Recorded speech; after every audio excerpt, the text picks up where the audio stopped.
Don't marry her, Mark. She fucked Alex in your bed last night. I froze mid-sentence during my vows as Tim, my best man, leaned in and whispered those words into my ear. Behind me, I heard the muffled ping of notifications as phones throughout the church lit up simultaneously. My brother's face went white as he checked his screen. My mother gasped audibly from the front row. Someone had just mass texted explicit screenshots to half our wedding party. Screenshots of my fiancée and her best friend Alex, time-stamped 11:42 p.m. last night while I was sleeping alone at the hotel. "What's wrong?" Rebecca whispered, her smile faltering as she noticed my expression. She looked perfect in her dress, the same hands that had cupped my face just moments before now clutching her bouquet with whitening knuckles. I'd received the same screenshots at 3:17 a.m. I dismissed them as a cruel prank, a jealous attempt to derail our perfect day.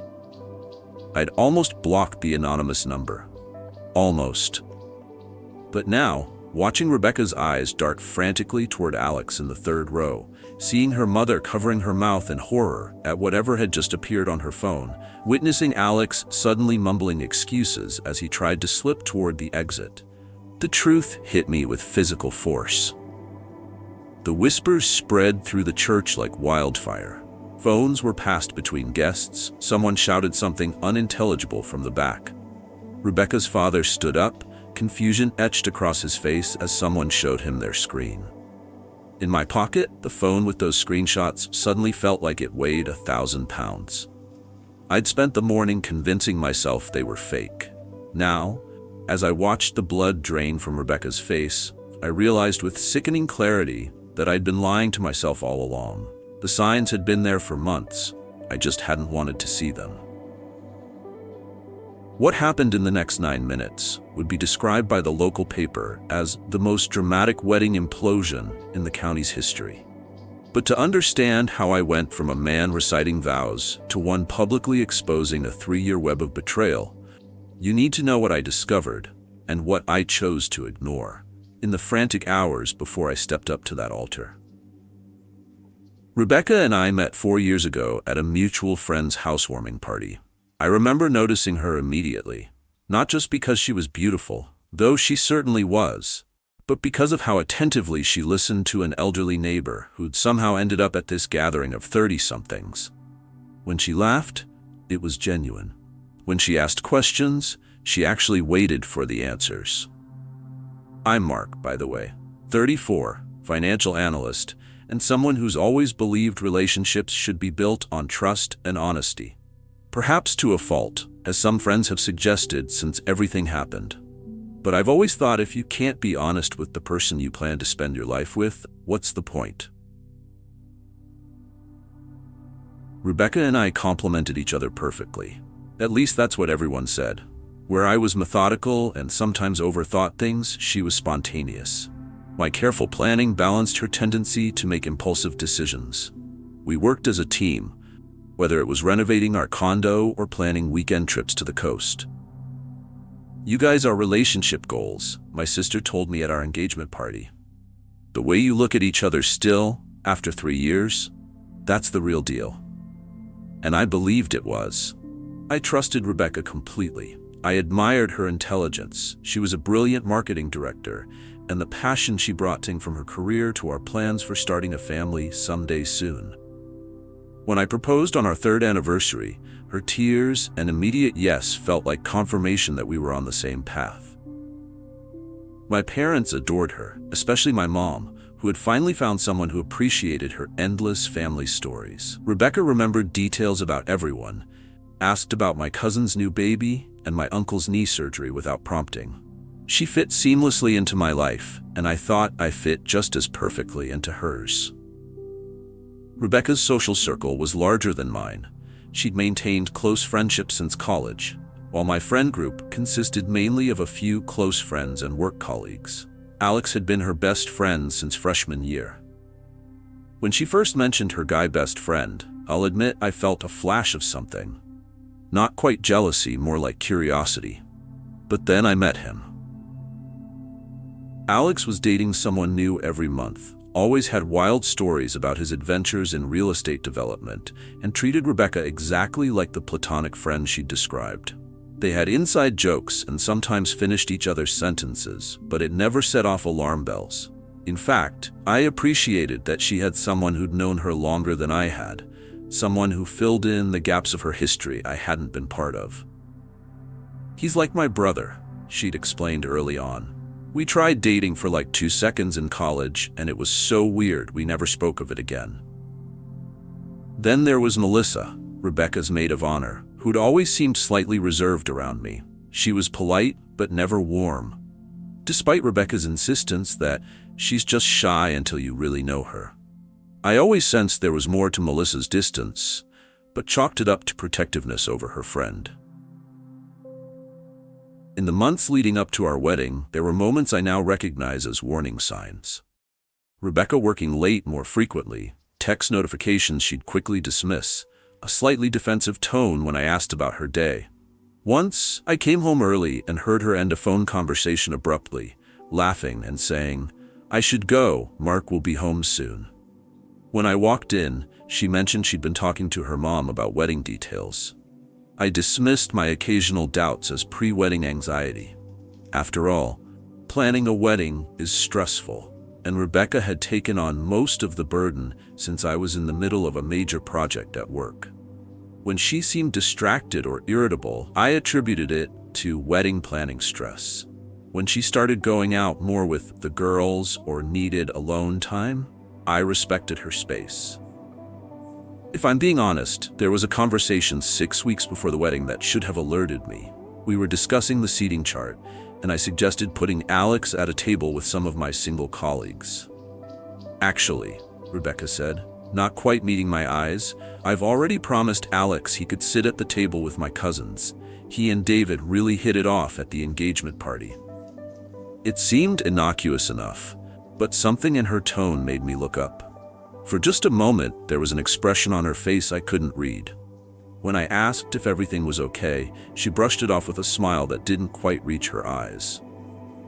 "Of course, just wedding stress. You know how it is." And I accepted that answer because I trusted her. Because when you're weeks away from promising forever to someone, you want to believe in them completely. Looking back, I should have paid more attention to those small moments of disconnect, the slight shifts in our rhythm. The wedding planning consumed everything, and it was easy to attribute any tension to that process rather than something deeper. The morning of our wedding dawned bright and clear, a perfect September day. My groomsmen arrived at the hotel suite with coffee and breakfast, all of us laughing as we got ready. I felt a mix of excitement and nervous energy, but mostly certainty. This was the right path, the right person. "Last chance to make a run for it," joked Tim, my best man and oldest friend, as he handed me my tie. "Not a chance," I replied confidently. "She's the one." I had no idea that less than 2 hours later, my phone would buzz with a message that would change everything. The first screenshot arrived at 3:17 a.m. while I was lying awake, too anxious about the ceremony to sleep. Unknown number, no message, just images that made my stomach drop through the floor. "I can't wait to feel you tomorrow night after all this wedding nonsense is over. I still can't believe you're going through with it. Does he suspect anything?" "Not a clue. Mark trusts me completely. It's almost too easy. I miss the way you grab my wrist." The same line she'd whispered to me one night in Tahoe, months ago, thinking I'd forgotten. The timestamp showed yesterday, barely 24 hours before our wedding. My first reaction was disbelief, then anger at whoever would try to sabotage my happiness. I nearly blocked the number immediately, convinced it was a cruel prank. But something stopped me. The casual cruelty in those words, "Mark trusts me completely. It's almost too easy," felt too authentic. The conversation continued for several screenshots, referencing places and events only Rebecca and someone close to her would know. Still, I managed to rationalize it. Someone was obviously trying to hurt us. Maybe an ex-boyfriend of Rebecca's or a jealous colleague. I decided I wouldn't let this anonymous coward ruin our wedding day.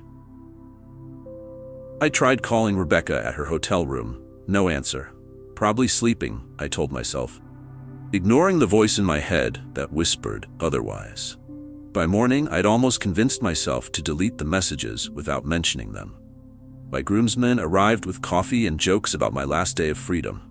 I smiled mechanically while my mind raced through every interaction between Rebecca and Alex over the past 3 years. "You okay, man?" Tim asked, noticing my distraction as he straightened my tie. "Just nerves?" I nearly showed him the screenshots then, but something held me back. I needed to speak with Rebecca first. Give her the chance to explain. "Yeah, just nerves," I lied. As we drove to the church, 3 more screenshots arrived from the same number. These were worse. Explicit details of their encounters, mentions of specific dates when I'd been working late or traveling for business. One referenced last week, when Rebecca claimed she was having dinner with her cousins, visiting from out of town. I remembered calling her that night. She'd answered on the 4th ring, slightly breathless, with noise in the background that could have been a restaurant or something else entirely. I arrived at the church in a daze. Rebecca was already sequestered in the bridal suite. I sent her a text. "Need to talk before the ceremony. Important. Can't. Bad luck to see bride. Whatever it is can wait." She replied immediately. I stood outside her door anyway, hearing laughter and music inside. "Rebecca, please? Just for a minute," I called. The door opened just enough for her to peek out, already in her dress, looking more beautiful than I'd ever seen her. "What's so urgent it can't wait 2 hours?" she asked with a nervous laugh, keeping the door mostly closed. "I got some concerning messages last night. About you and Alex." Her expression never faltered. Not even a flicker of panic crossed her features. "What? That's ridiculous. Probably someone trying to mess with you. You know Alex is like a brother to me." The practiced ease of her denial almost convinced me. "Can I see your phone?" I asked suddenly. That's when I saw it. The flash of fear in her eyes quickly masked by outrage. "Are you serious? On our wedding day, you're accusing me of, what exactly? Having an affair with Alex? That's insane, Mark." She lowered her voice. "My parents spent $50,000 on this wedding. Everyone we know is here. You're letting some anonymous texter destroy our day?" She was right about one thing. Everyone we knew was there, including her parents who'd welcomed me like a son, my grandparents who'd traveled across the country, friends who'd taken time off work. "I'm sorry," I said finally. "We'll talk after." Relief flooded her face. "Yes, after, I promise." She squeezed my hand through the crack in the door. "I love you."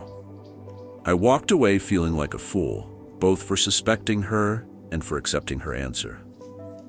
The ceremony began. Rebecca floated down the aisle, radiant. Alex sat prominently in the 3rd row, giving me a thumbs up as I caught his eye. Melissa, Rebecca's reluctant bridesmaid, couldn't even look at me. Then came the vows. I was mid-sentence, promising to trust and cherish Rebecca forever, when Tim leaned in and whispered those devastating words. "Don't marry her, Mark. She fucked Alex in your bed last night." Around us, phones began buzzing. The anonymous texter had widened their audience. I looked at Rebecca's face as realization dawned on her. In that moment, I knew with absolute certainty the screenshots were real. Every sign I'd ignored, every inconsistency I'd dismissed, they all suddenly aligned into a perfect, terrible truth. And as I looked into Rebecca's eyes, watching her read the room, watching the lies collapse behind her smile, I knew exactly what I had to do next. Expose everything, and make sure no one ever forgot. The church fell silent as my voice died mid-vow. In those few seconds of suspended reality, my mind raced with absolute clarity. Everyone was watching, waiting. This moment would define not just my wedding day, but the rest of my life. I motioned Tim closer and whispered, "How many people got the texts?" "Everyone. Your parents, her parents, half the guests." His voice was barely audible. "My phone's blowing up. People want to know what's happening." Perfect. The anonymous sender had done the groundwork for me. I glanced at my parents in the front row. Dad looked confused, but Mom's expression told me she already knew. She gave me the slightest nod, the same one she'd given when I was 8 and needed courage to stand up to a bully. Some things never change. I caught the eye of my groomsmen, jerking my head slightly toward the exits. Wordlessly, they understood, repositioning themselves near the doors. If either Rebecca or Alex tried to flee before I finished, they'd be intercepted. "Is everything all right?" the officiant whispered nervously as the silence stretched. "No," I said simply. "It's not." Rebecca's hand tightened on mine, her nails digging into my palm. "Mark, please," she whispered, desperation creeping into her voice. "Whatever you're thinking, don't do this here." The irony wasn't lost on me. For months, I'd ignored warning signs that now seemed painfully obvious. Like the night 3 months ago when Melissa had cornered me at our engagement party. "You need to ask more questions about those business trips with Alex," she'd said, voice slightly slurred from champagne. Rebecca had appeared suddenly, pulling her away with a laugh. "Ignore her, she's drunk and jealous as usual." I dismissed it completely. Then there was the call from my colleague Jeff last month. "Man, I don't want to be that guy, but I saw Rebecca and some dude at the Westlake Hotel bar last Tuesday. Weren't you in Chicago that night?" "That was probably Alex," I'd explained. "They're working on a project together." "Maybe," Jeff had replied skeptically. "Just thought you should know." I'd convinced myself these were innocent misunderstandings, even when Rebecca's stories didn't quite add up. Late nights at the office when her car wasn't in the company parking lot, texts she'd hide when I entered the room, calls that always ended abruptly when I got home. I'd trusted her explanations. Now, standing at the altar, those memories reassembled into a damning pattern. The screenshots hadn't revealed anything new. They'd simply confirmed what part of me had always known. "Mark, say something," Rebecca hissed, her eyes darting between me and the increasingly restless crowd. I realized I might never get a better opportunity than this. 200 witnesses, both families present, the perfect stage for the truth to be undeniable. My only regret was the collateral damage. Rebecca's parents didn't deserve this public humiliation. My grandparents shouldn't have traveled so far to witness this disaster. The children present would have questions their parents weren't prepared to answer. But sometimes the truth demands its moment, regardless of the consequences. I looked at the faces watching us, friends who'd supported our relationship, colleagues who'd celebrated our engagement, family members who'd welcomed Rebecca without reservation. They deserved to know what kind of person they'd championed, and I deserved not to be gaslighted into marrying someone capable of such calculated betrayal. I caught sight of Alex trying to casually edge toward a side door. My groomsman Jake stepped slightly into his path, causing him to hesitate. Our eyes met briefly. His held panic, mine promised consequences. "What are you going to do?" Tim whispered at my side. For a moment, I considered walking away quietly, announcing a postponement, dealing with this privately. That would be the dignified approach, the minimum drama route. Then I felt Rebecca's grip on my arm, saw her pleading eyes, not with remorse but with fear of exposure, and I remembered her words from the screenshots. "Mark trusts me completely. It's almost too easy." I turned back to the efficient, decision made. "I'd like to address our guests," I said, voice steady as I took the microphone. The time for privacy had ended the moment she'd betrayed me in our own bed. I'll continue with part 4, the revelation, 1,000 words, while maintaining consistency with the established narrative and keeping it realistic and relatable. "I want to thank everyone for coming today," I began, surprised by the steadiness of my own voice. "Family, friends who traveled from across the country, your presence means everything to me." Rebecca's hand gripped my arm, fingernails digging through my suit jacket. I gently removed it. "Many of you have just received some disturbing messages," I continued, watching recognition dawn across the crowd. Phones were still being passed between guests who hadn't received the text directly. "I received those same messages at 3:17 this morning." A collective murmur rippled through the church. Rebecca's father half rose from his seat, confusion etched on his face. "Mark, please don't do this," Rebecca whispered urgently, her mascara already beginning to run. "We can talk about this privately." I turned to look at her directly, keeping the microphone close. "That's what I tried to do earlier at your door, remember?" Her face paled further. For those who haven't seen them yet, I continued, addressing the congregation again, these messages show conversations between my fiancée Rebecca and her best friend Alex. Conversations about their relationship, their sexual relationship. Alex stood up abruptly. This is ridiculous. Those messages are fake. My best man Tim stepped forward, holding up his phone. Then why did you just try to delete them from Rebecca's phone last night? I have the backup you didn't know existed. This wasn't part of my plan. I looked at Tim in genuine surprise. What are you talking about? I asked him. Tim looked grim.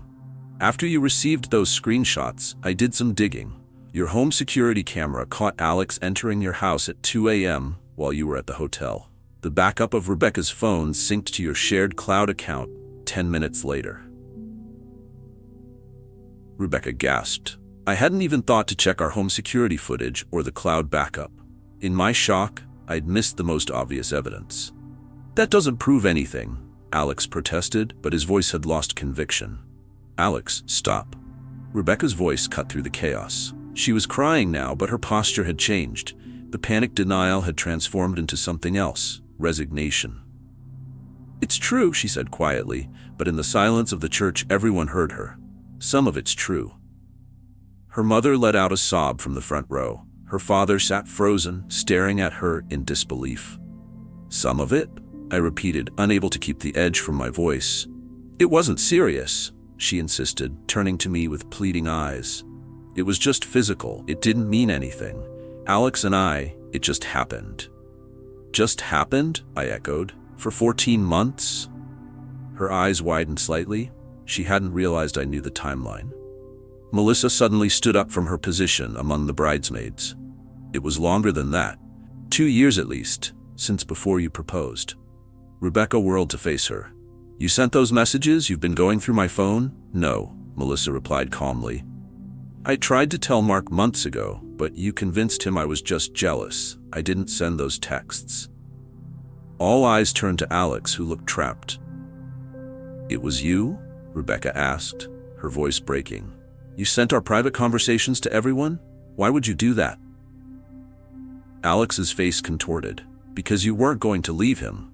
You kept promising me that after one more month, after the holidays, after your promotion, then suddenly you're engaged, then planning a wedding, and last night you told me it would be complicated to leave, even after you were married. You were never going to choose me. The church went completely silent. It was the confession I hadn't expected, not from Rebecca denying everything, but from Alex admitting everything in a jealous rage. So you decided if you couldn't have her, you'd destroy her wedding? I asked, oddly calm despite the revelation. I thought you'd confront her privately, Alex replied, suddenly looking smaller. I never thought that I'd discover the truth in front of everyone who matters to us. I finished for him. That was your miscalculation. I turned back to Rebecca, who stood frozen in shock at Alex's betrayal. Were you ever going to tell me? She started, then stopped. I didn't want to hurt you. That's considerate, I said, unable to keep the sarcasm from my voice. And all those times I mentioned having children, building a life together, when I showed you houses I was thinking of buying for our future family? I meant all that, she insisted. Alex was just separate. It didn't affect how I felt about you. Except for the lying, and the cheating in our bed, and the laughing about how much I trusted you. Each word felt like ice leaving my mouth. Rebecca's father finally found his voice. Rebecca, is this true? All of it? She couldn't look at him. Her silence was answer enough. I think we're done here, I said quietly, removing my boutonniere and placing it on the altar. Mark, please. Rebecca grabbed my arm. Everyone makes mistakes. We can work through this. 2 years of my life, our life, you're throwing it away over one indiscretion. One indiscretion that lasted 2 years, I corrected. With my friend, in our home, while planning our wedding, while accepting my parents' worth generous contributions to that wedding, while letting me believe I was building a future with someone who respected me. I looked out at the stunned faces watching us. My parents, her parents, our friends, all witnesses to the unraveling of what they'd thought was a perfect relationship. I'm sorry, I addressed the crowd, especially to those who traveled far to be here. There won't be a wedding today. As I stepped down from the altar, Rebecca called after me. So that's it? You're just walking away? After everything we've built? I turned back one last time. I'm not the one who walked away, Rebecca. You did that every time you chose to lie. I'm just the one acknowledging it's over. The silence that followed me down the aisle was absolute. No one moved to stop me. No one spoke. As I pushed open the heavy church doors, I heard the first sob break from Rebecca, followed by the murmurs that would soon become the shocked conversations of 200 guests trying to process what they'd just witnessed. Outside, the September sun was painfully bright. I loosened my tie and took my first deep breath as a free man. The week after the non-wedding passed in a blur. I stayed at my parents' house, my phone perpetually blowing up with messages from concerned friends, curious acquaintances, and Rebecca's increasingly desperate attempts to explain. I responded to none of them. You don't have to hide here forever, my mother said on the fourth morning, finding me staring blankly at my coffee, but you can stay as long as you need. My father, never one for many words, simply squeezed my shoulder as he passed. You did the right thing, son. Somehow, their simple validation meant more than the flood of supportive messages from friends who'd witnessed everything. My parents had raised me to value honesty above all else. In their eyes, walking away wasn't a failure. It was the only choice that honored that value. The reactions from others ran the spectrum. Rebecca's parents sent a heartfelt apology, expressing their shame and disappointment in their daughter's actions. We raised her better than this. Her father wrote, "Please know we don't blame you for any of it." My brother offered to help move my things from the condo Rebecca and I had shared. "I'll bring friends," he said. "We'll be in and out before she knows it." Not everyone was supportive. Rebecca's sister left a scathing voicemail about how I'd publicly humiliated her family. A few mutual friends suggested I should have handled it privately, that the public revelation was unnecessarily cruel. Perhaps the most surprising call came from Melissa. "I should have tried harder to tell you," she said when I finally answered. "I'm sorry I wasn't more direct." "You tried," I acknowledged. "I wasn't ready to hear it." For what it's worth, she's a mess. Alex too. He lost his job when their emails were discovered on the company server. I felt no satisfaction at their suffering. Just emptiness where plans for our future had once been. 2 weeks after the wedding, I returned to our condo when I knew Rebecca would be at work. As I packed my belongings, I discovered evidence of her duplicity I'd been blind to for years. Hotel receipts tucked into books, a second phone charger hidden in her nightstand drawer, even a separate credit card statement with weekend getaways I'd known nothing about. Each discovery should have hurt, but instead reinforced the rightness of my decision. The Rebecca I'd loved had never truly existed. The hardest part wasn't losing her, but losing the future I'd imagined. The children we'd planned, the house we'd been saving for, the matching rocking chairs in our old age. Dreams built on a foundation of lies. A month later, I moved into a new apartment across town. I changed my number, deleted social media, and focused on rebuilding. My boss granted me a temporary transfer to our Seattle office. Distance seemed the best medicine. 6 months after that September day, I received a letter forwarded through my parents. Rebecca's handwriting on the envelope made my stomach tighten. "I won't ask for forgiveness," she wrote. "I don't deserve it.